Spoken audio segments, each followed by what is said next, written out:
What is going on, guys? Welcome back to the channel. Panthers Advice. Today, man, as you saw by the video, we're going to talk about why Bryce Young being benched could also be good for the team and Bryce Young as well, man. Let's jump into the video. I might change some of your minds, man. Let's take a look. So the first thing that came to my mind when I found out Bryce Young was being benched was, okay, he's going to be the scout team quarterback. Now, why does that matter? Why am I showing the Raiders? Because the Raiders are who we play this week, and Gardner Minshew is a quarterback. A very good running quarterback, all right? So if you have Bryce Young on the scout team, he's going to do a great job of resembling that, which could potentially help out the Panthers because, as you know, we can't generate any pressure, and then you add a dual threat quarterback like Minshew to that mix, Bryce Young could help out in that aspect.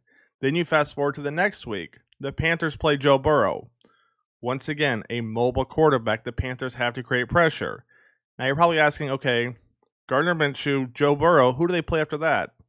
Let's take a look. That's going to be Caleb Williams right here. Yes, the same draft pick that the Carolina Panthers gave to the Bears to get Bryce Young, and none of the Bears got that #1 overall pick to get Caleb Williams. So looking ahead, you can see the Panthers are going to face a few mobile quarterbacks in the next few games, whether it's Minshew, whether it's Burrow, or Caleb Williams. So with that being said, how else does Bryce Young being benched help the team?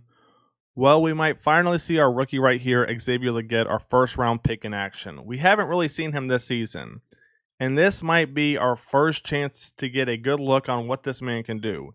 We've seen Mingo, we've seen Deontay Johnson, Adam Thielen. We have not seen this man yet. And if you go back and look at his college tape, you're like, why isn't he getting more playing time? There's not really a receiver like him. You had TMJ. That was close, but that was really about it. And before we get to Bryce Young of last year and talk about why I think he can still improve, let's go back and look at Excel's tape real quick. So the first play we're going to look at with Excel is down here, bottom of your screen. Now, to me, the defense almost resembles how the Panthers are treating him. Kind of joking, kind of not, right? And what I mean by that is it's going to be a single high safety right here. Once the ball is snapped, watch the safety. A little RPO, bang. He turns his back to Excel. He's only watching up here. Watch what happens when he does that. QB throws a jump ball up there, and then look at Excel right here. Goes up and gets it. I don't know that the Panthers have another receiver that can do this, to be honest. Mingo is not really a physical guy. You got Deontay Johnson. I don't see it. Adam Thielen, again, more of a route runner, kind of like Deontay Johnson. The Panthers need somebody like him. Let's jump to play number 2. Right here, you're going to have Excel in a little crosser route. Take a look what happens. He's just got natural speed. He's got natural speed and God-given athletic ability. You got to get him the ball in space. To me, he's a more physical Mingo. Mingo's a great route runner, but he's not going to go up and get it like Excel is. He's just not. Take a look at this catch right here. One of my favorites. Bang. Now, yes, it does cut off a little bit early, but you're just not getting this right here from any other Panthers receiver.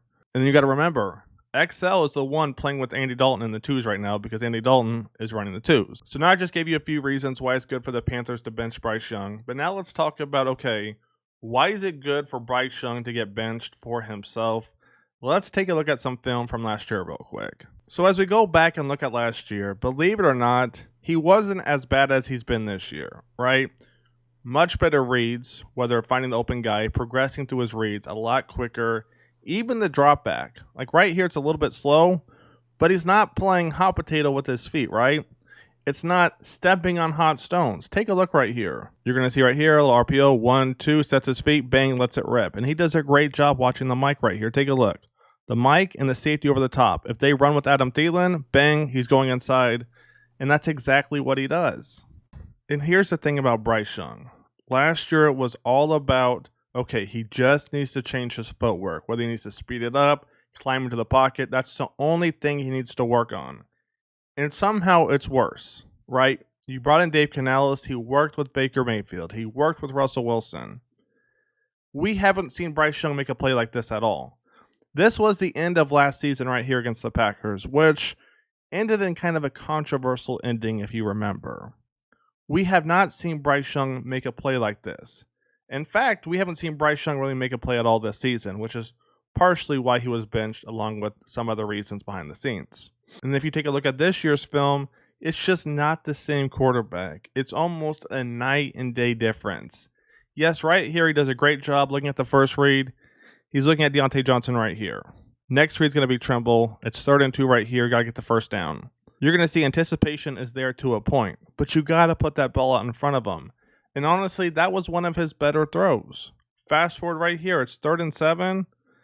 And I just don't love this right here. He's rushing the throw. You know, there's a little bit of pressure, but it's not the same Bryce Young we saw last year. And like many have said, somehow he's gotten worse, where he just stares at one guy. Take a look right here. He's just watching Deontay Johnson the whole time. Just watching him. So with that being said, I don't think it's over for Bryce Young, but I do think it's a good thing he's being benched. Now, how does his future in Carolina look? Let's talk about this real quick. Andy Dalton is on the final year of his 2-year contract. Take a look right here. 2-year, $10 million contract. And Andy Dalton is going to be 37 next month. So what does this mean for Bryce Young? How is it good for him? Well, Andy Dalton in 3 years will be 40. The Panthers aren't going to give him a big contract. It'll probably be a 3-year contract at max, with that 3rd year being a team option.